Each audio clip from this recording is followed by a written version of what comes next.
Metro Exodus is set to be released on February 15th, and it looks like one hell of a good time. Sequel to Metro Last Light that takes place 2 years after its predecessor's events is a first-person shooter game with stealth and survival horror elements that take place in the post-apocalyptic wasteland of the former Russian Federation. Regardless of the current controversy concerning the exclusive distribution of the game on the Epic Games Store being announced within almost 2 weeks of Metro's release, the game still looks like an incredibly promising title, and a lot of people are hyped to jump into the year of 2036 and test it out. So today we're taking a look at why, with our list of the top 10 reasons to be excited for Metro Exodus.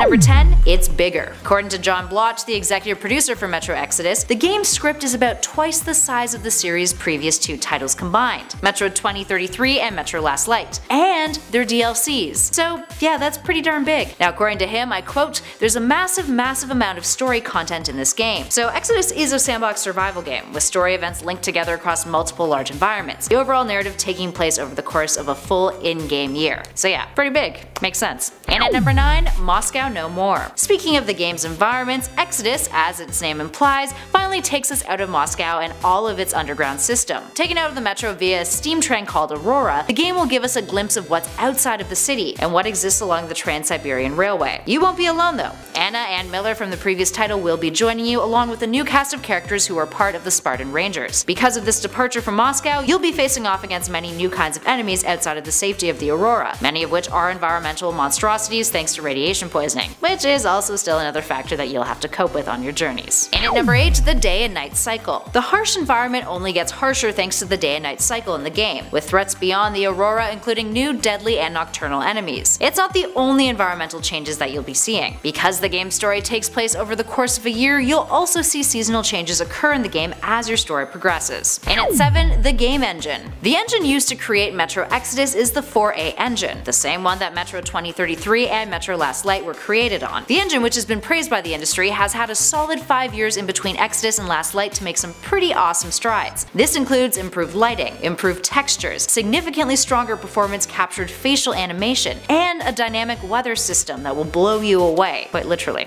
In addition to that, the Xbox One version of the game is supposed to support native 4K resolution. With quality like that, you'll be excited to learn that there's a photo mode in the game that's now being introduced, meaning you can get artistic with how you view the Russian wasteland in the game. It's a feature that will be available as soon as the game is released. And at 6, weapons. The game mechanics concerning weapons have changed a bit from previous titles too. You can scavenge firearms from dead enemies, or take parts and attachments off of those weapons to use for the ones that you currently have in your inventory. 4A have really strived for realism, with each player crafted weapon available in-game being allegedly capable of actually working in real life, which also includes a gun called the Bastard Gun, which is made up of various parts like a pipe and a bucket. There is also 5 attachment categories now added for when you want to mod your weapons, which are scope, barrel, stock, magazine, and underbarrel. You'll also carry a backpack now with you that will allow you to upgrade your weapons on the go. But that being said, since you can upgrade your weapons anywhere, that also means the game around you doesn't stop. So if you haven't found a safe spot to do it in, there is a good chance that you're leaving yourself vulnerable for an attack. And at number 5, trading posts. Trading posts are now gone. Ammo as a currency is no longer a thing. So what's replaced it? Chemicals and materials,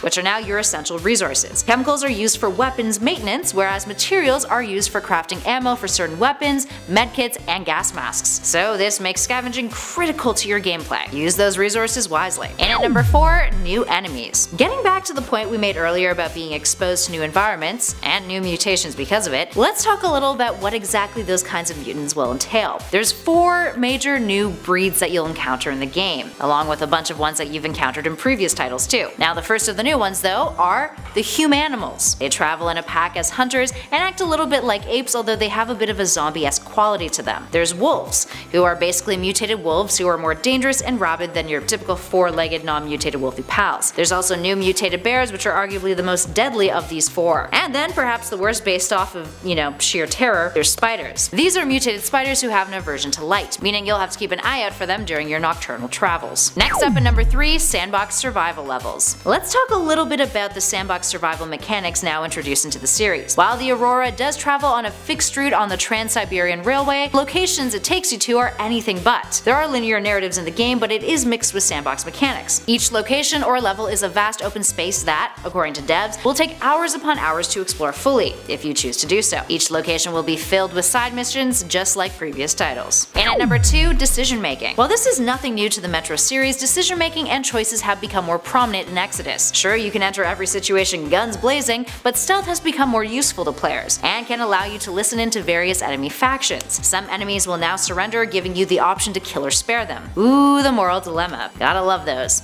These choices have consequences. Some of the enemies that you spare might be useful to you later on, coming to your aid. Others might just take your mercy as an opportunity to try to kill you again, getting the upper hand on you. But speaking of enemies, in our number 1 spot, the AI. Exodus is really improving upon its AI this time around, especially with the utter size of the game in order to make it feel more immersive for players, and give them more realism. Blotch has stated that the team at 4A have been uncompromising on the game's background simulation. I quote, "Something that we've had in a long time that's never been explained is the adrenaline system with our AI. When they're sitting there chilling at a campfire, say, and you shoot at them, they might go down pretty easily. But then, once they're in combat, they're ready. They're pumped up. It might take some more bullets to drop them because they've got adrenaline pumping through their bodies." Now, in previous Metro games, enemies would call out to one another in order to share information on where your location was or what your disposition was, so 4A had a lot more ground to cover with the larger maps. According to Blotch, I quote, "We have to account for a lot of these scenarios of where the player can be and give them tools that they need in order to be able to understand what the AI knows about them. The AI understands that that is a balcony. The AI understands that that is a chair. The player is hiding behind the chair, so the AI will use that one line of dialogue to tell the other AI he's behind the chair." All in all, it's the finer details that matter, especially when it comes to bringing players a sense of realism. Alright, there we have it, friends. Are you guys gonna buy Metro Exodus? What do you make of all of the controversy concerning the game's exclusivity with the Epic Games Store, and how Valve got kinda screwed? It was announced on January 28th, and there's a lot of feels about it. So share your thoughts with us in the comments below. If you dug this video, spread the love, hit that like button, and be sure to check out the other videos on our channel after you hit that subscribe button. We also have a nifty little playlist currently flashing on your screen that you should definitely check out. In the meantime though, thanks for watching, friends. I'll catch you on the next video.